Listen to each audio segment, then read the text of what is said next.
जिस गेट पर आप प्रेजेंट में खड़े हुए हैं, इस किले का इंपॉर्टेंट गेट है। तो दृश्य की तरफ बना हुआ पूरे दृश्य की तरफ, और इस गेट का नेम है सूरज कोल गेट। ये पत्थर और लकड़ी वाला जो गेट आप देखने के लिए मिल रहा है अभी प्रेजेंट में, ये नया है सर, ओरिजिनल नहीं है। ओरिजिनल जो गेट था ना, जो अकबर ने 1567 के अंदर चित्तौड़गढ़ जो हमला किया था, वो अपनी जीत की खुशी में चित्तौड़गढ़ का ओरिजिनल गेट अपने साथ ले गया खोल के, टूटा नहीं सर, खोल के ले। इस किले का ओरिजिनल गेट था, पूरे भारत देश का सबसे मजबूत गेट था अष्टधातु का।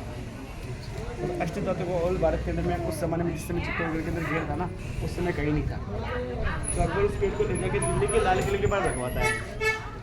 फिर 18वीं शताब्दी के अंदर में भरतपुर के राजा सूरजमल जाट का नाम सुना होगा आपने, जिन्होंने 18वीं शताब्दी के अंदर दिल्ली के ऊपर हमला किया था। उनके बेटे ने, दोनों ने सर, वो वापस वहाँ से गेट तोड़ के लेके आए थे। यहाँ से तो टूटा नहीं सर, यहाँ से तो खोल के ले गया, और वहाँ पे एक ही तोप का गोला चला और गेट टूट गया, और वो उस गेट वापस लेके आए। तो सूरजमल जो था ना, उनकी वाइफ ने पूछा उसके बेटे को, तो क्या लेके आए हो दिल्ली से आप मेरे लेके? तो उसकी माँ को उसके बेटे जवाब देता है, सर कि अपने मेवाड़ का धरोहर जिसका गेट है चित्तौड़गढ़, वो गेट वापस मैं लेके आया हूँ। तो यहाँ पे खत भेजा गया था चित्तौड़गढ़ के राजा के पास कि आपकी इज्जत हमारे पास पड़ी हुई, आप लेके जाइए। तो उससे पहले यहाँ गेट लग चुका था, तो वो उन्होंने बोला कि आप लेके आए, आपके पास रखिए।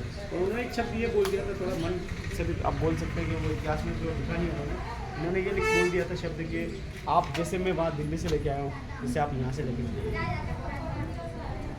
तो सर चित्तौड़गढ़ के राजा ने कभी अपने भाइयों के साथ गद्दारी नहीं की, धोखा युद्ध हिंदू उनके, तो उन्होंने युद्ध लड़ने की कोशिश नहीं की सर।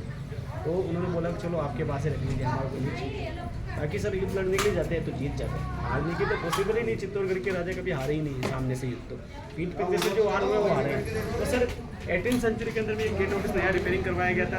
1906 के अंदर वापस रिपेयरिंग भी हुआ है इसका गेट का। तो 1906 फतेह सिंह जी के द्वारा इसको रिपेयरिंग करवाया गया था ना, इसमें फतेह सिंह जी के नेम से इसको जाना जाता है। और गेट पर नुकीले किले दिख रहे हैं, ये दुश्मन के हाथों को रोकने के लिए, ये अंकुश है मैडम, और सागवान का लकड़ी का गेट है। गेट का भी प्रेजेंट में नियम है, सूर्य उदय होता है ना, उस समय गेट को ओपन किया जाता है। नाइट में सूर्य अस्त होगा ना, उस समय गेट ब्लॉक हो जाएगा मैडम। सरकारी कर्मचारी के द्वारा इसको लॉक करके और खोला ओपन किया जाता था। उसके बाद वॉल के अंदर आपको दीवार के अंदर छोटे छोटे खड्डे दिख रहे हैं ना सर, ये दुश्मन के ऊपर तीर कमान मारने के लिए, बाले मारने के लिए।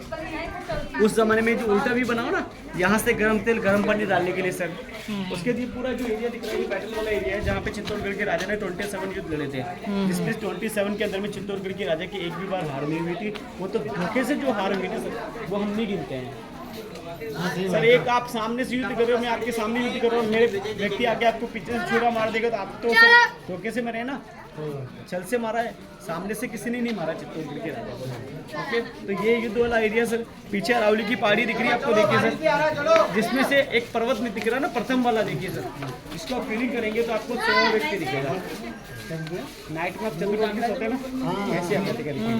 ये देखिए मैम फेस बना हुआ है, टनल बाहर निकली, मतलब पेट बाहर निकला हुआ है, और नीचे में पाँव बने हुए हैं। ये नेचुरल किसी ने बनाया नहीं सर। तो हमारे गाइड लोगों ने इसका खोज किया था, तो इसको नेम दिया गया सर कुंभकर्ण पहाड़ी। रावण का भाई था ना सर, कुंभकर्ण बेटा रहता था, तो कुंभकर्ण पहाड़ी। आपने कुंभकर्ण का तो किस्सा खुद नहीं पढ़ाया होगा।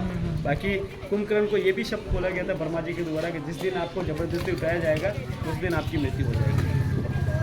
आपने सुना होगा, एक वरदान अमर होने का तो दे दिया था सर ब्रह्मा जी ने, कि आप अमर हो, 6 महीने तक सोते रहोगे, 6 महीने में जब तक आप समय से उठोगे तो आपको कोई नहीं मार पाएगा, और जिस दिन आपको जबरदस्ती उठाया उस दिन आपकी मृत्यु हो जाएगी।